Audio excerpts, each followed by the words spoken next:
ಸಮಸ್ತ ಸನಾತನ ಹಿಂದೂ ಧರ್ಮದವರಿಗೆ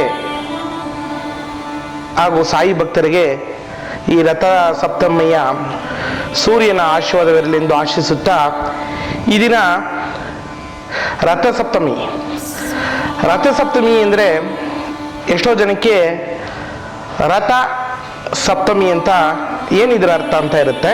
ಆದರೆ ಸೂರ್ಯನ ಜನ್ಮ ದಿವಸವೇ ಮಾಘ ಮಾಸದ ಶುಕ್ಲ 7ನೇ ದಿವಸ ಅಂದರೆ ರಥಸಪ್ತಮಿ.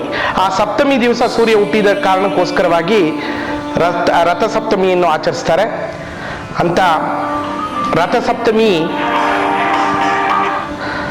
ರಥಸಪ್ತಮಿ ಸಮಸ್ತ ಜೀವರಾಶಿಗಳಿಗೂ ಸಹಿತ ಸೂರ್ಯನ ಅನುಕಿರಣ ಹರಿತ್ವ, ಚರಾಚರ ಜೀವಿ, ಪ್ರಕೃತಿ, ಸಮುದ್ರ, ನದಿ, ತೊರೆ, ಆಕಾಶ ಸಮಸ್ತವು ಚೈತನ್ಯ ಪೂರ್ವಕವಾಗಿ ತನ್ನ ಪ್ರಕೃತಿಯನ್ನು ವೈವಿಧ್ಯತೆಯೆಡೆಗೆ ತರುವಂಥ ನಿತ್ಯ ಚೈತನ್ಯಮಯಾದ ಸೂರ್ಯನಾರಾಯಣನ ಜನ್ಮ ದಿನವಾಗಿದೆ. ಇಂಥ ರಥಸಪ್ತಮಿ ಜನಸಾಮಾನ್ಯರಿಗೆ ಸಹಿತ ತಿಳಿದು ಸೂರ್ಯನ ಆರಾಧನೆಯನ್ನು ಯಾರು ಮಾಡ್ತಾರೋ ಈ ದಿನ ಈ ವರ್ಷದ ಈ ಚಳಿಗಾಲದಿಂದ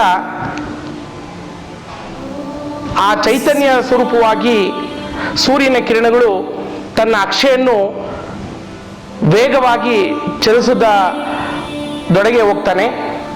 ಅಂತ ರಥಸಪ್ತಮಿ ದಿವಸ ಯಾರು ಭಕ್ತಿಪೂರ್ವಕವಾಗಿ ಸೂರ್ಯನಿಗೆ ಅರ್ಘ್ಯವನ್ನು ಕೊಡ್ತಾರೋ, ಅಂದರೆ ಯಾರು ಭಕ್ತಿಪೂರ್ವಕವಾಗಿ ಸೂರ್ಯನನ್ನು ಆರಾಧಿಸ್ತಾರೋ, ಒಂದೇ ಕೊಡದಲ್ಲಿ ಅಂದರೆ ಒಂದು ತಂಬಿಗೆಯಲ್ಲಿ ಸೂರ್ಯನಿಗೆ 3 ಸರಿ ಅರ್ಘ್ಯವನ್ನು ಯಾರು ಕೊಡ್ತಾರೋ ಸೂರ್ಯನ ಅನುಗ್ರಹ ಪಾತ್ರವಾಗುತ್ತೆ ಮತ್ತು ಜನ್ಮಾಂತರಗಳಿಂದ ಬಂದಂತ ಗೊತ್ತಿದ್ದೋ ಗೊತ್ತಿಲ್ಲದೋ ಪಾಪಗಳು ತೊಳೆಯುತ್ತೆ. ಸೂರ್ಯ ನಾರಾಯಣನ ಆರಾಧನೆ ಪ್ರತ್ಯಕ್ಷ ದೇವರಾಗಿದ್ದಾನೆ.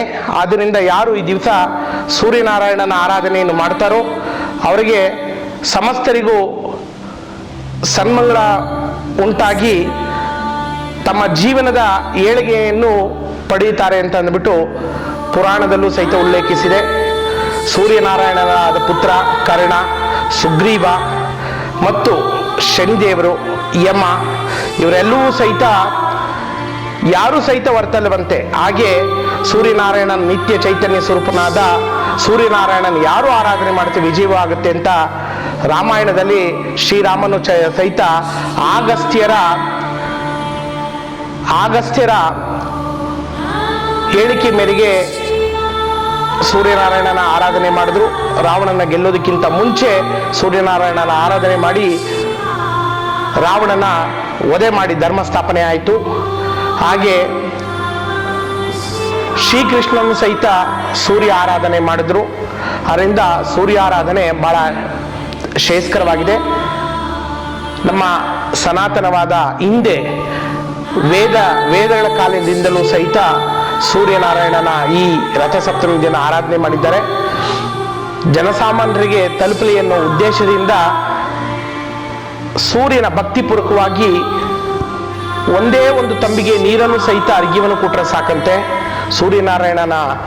ಯಾಕಂದ್ರೆ ವರುಣ ನೀರು ಮತ್ತು ಸೂರ್ಯನ ಚೈತನ್ಯ ಯಾವಾಗ ಒಂದಾಗುತ್ತೋ ವಿಶೇಷವಾದ ಚೈತನ್ಯ ಉತ್ಪತ್ತಿ ಆಗುತ್ತೆ ಅಂತ ಸಹಿತ ಋಗ್ವೇದದಲ್ಲಿ ಹೇಳಿದೆ. ಆದ್ದರಿಂದ ಯಾರು ಭಕ್ತಿಪೂರ್ವಕವಾಗಿ ಇವತ್ತು ಒಂದೇ ದಿನ ಅಂತಲ್ಲ ದಿನವಹಿ ಸಹಿತ ಸೂರ್ಯನಾರಾಯಣನಿಗೆ ಯಾರು ಜಲದಿಂದ ಅರ್ಘ್ಯವನ್ನು ಕೊಡ್ತಾರೋ ಅವರು ನಿಜವಾಗ್ಲೂ ಸೂರ್ಯನಾರಾಯಣನ ಅನುಗ್ರಹಕ್ಕೆ ಪಾತ್ರ ಆಗ್ತಾರೆ. ಸಮಸ್ತರಿಗೂ ಸನ್ಮಂಗಳ ಉಂಟು ಮಾಡಲಿ. ಜೈ ಸಾಯಿರಾಮ್.